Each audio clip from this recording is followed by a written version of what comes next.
الأخضر بري، شاهدنا المغرب ينسحب قبل شهرين من تنظيم كأس إفريقيا. هل نستطيع الآن القول بأن حجج المغرب كانت واهية؟ بالعكس، هذا تأكيد بأن المغرب كان على حق، بأن المشاكل التي عاشها الغينيون هذه المرة أن لا نستطيع أن نحضر وأيضا نستضيف بطولة إفريقيا في ظروف شاهدناها بأنها كانت ظروف صعبة. ما هي الظروف؟ الملاعب لم تكن جاهزة. لم أشاهد أي بطولة إفريقية منذ أن بدأت عام 57 أننا ننقل كل المباريات إلى ملعبين فقط، بينما في البداية بدأنا ب4 ملاعب.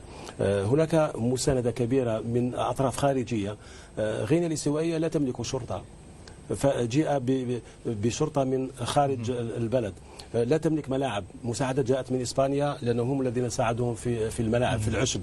أيضا كانت مساعدات مالية. ولا ننسى أيضا غينيا الاستوائية منذ 3 سنوات فقط كانت نظمت بطولة إفريقيا مع الجابون، أي كانت عندها فكرة وخبرة وعندها ملاعب أيضا كانت جاهزة من قبل. لكن قلت لي بأن المغرب كان على حق. على حق. أي حق؟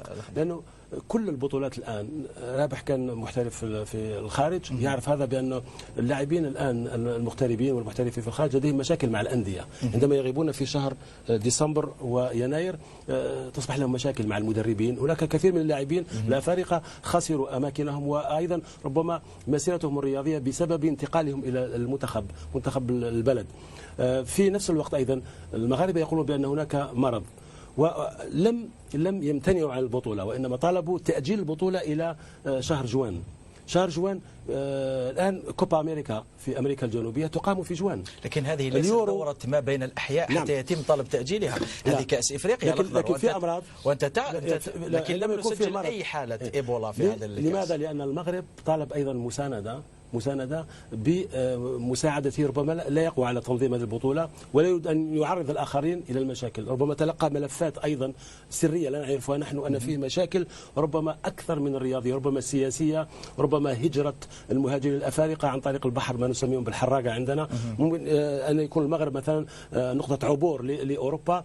ربما الأوروبيين نصحوا المغرب، لكن المغرب لم يمتنع، قال أؤجلها إلى يوم. وأنا أظن بأن في صالح الكاف أن يكون مثل الاتحادات الإفريقية الأخرى، أمريكا الجنوبية وأوروبا، أن تقام هذه البطولة في شهر يناير، وبذلك يكون أيضا اللاعب الإفريقي في حرية. وفي نهاية الموسم الآن كثير من اللاعبين لم يكونوا جاهزين، كثير من اللاعبين ربما أيضا في المنتخب الجزائري كانوا يفكرون في الأندية أكثر مما يفكرون في المنتخب. معظم الدول الإفريقية الطقس حار جدا في الصيف، لا يمكن تنظيم. حتى كأس العالم 94 في أمريكا كانت الطقس حار، كانت مباريات في منتصف النهار الساعة 12. يعني كان في بعض المباريات شاهدت أنا البرازيل وإيطاليا أيضا لعبوا الساعة 12 لتلبية رغبات أوروبا، لأن نقل المباريات كان في منتصف النهار لكي يسمحوا للأوروبيين، لأن فارق الزمن كان 8 ساعات، يسمح للأوروبيين بمتابعة المباراة. يعني في قطر ستقام البطولة حتى في فصل الشتاء والشتاء هناك حر. واللاعبون شمال افريقيا، المغرب، الجزائر، تونس ومصر، اظن بانهم سيعانون منه، لان الاوروبيين ربما هم اللي يتاثروا بالمناخ. اظن فصل الصيف هذا ليست حجه بالنسبه للافارقه.